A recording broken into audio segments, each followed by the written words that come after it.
Hey guys, Ricardo here and welcome to another blog tech tips. In today's tutorial, guys, I have here the S26 Ultra. And of course, in this one, guys, I'll be showing you a very cool feature. And this has to do with the audio.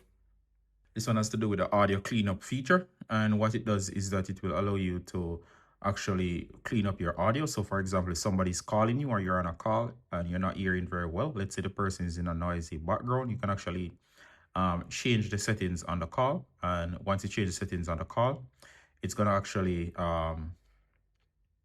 cause the call to be more voice centered. So what happens is that this feature basically uses the intelligence of the device.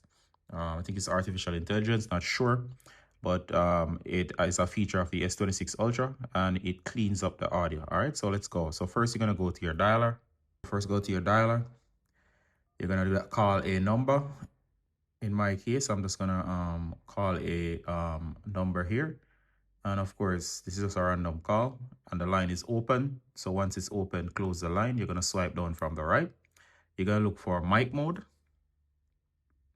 All right. And this will clean up the call. Simply go here and hit where you see here and switch it from standard to voice focus. This will clear up the voice. All right. So this will clean up the voice and focus on the voices versus background noise, which will make the call significantly clearer. All right, so once you've done that, if you want to, you can keep it as is, it done, and it will be voice focus, and that's how you deal with it on the S26 Ultra. Hope this was useful, guys, and you can continue with your call by tapping on the call, and it will return to the call. All right, so hope this was useful, and see you in the next one. Bye.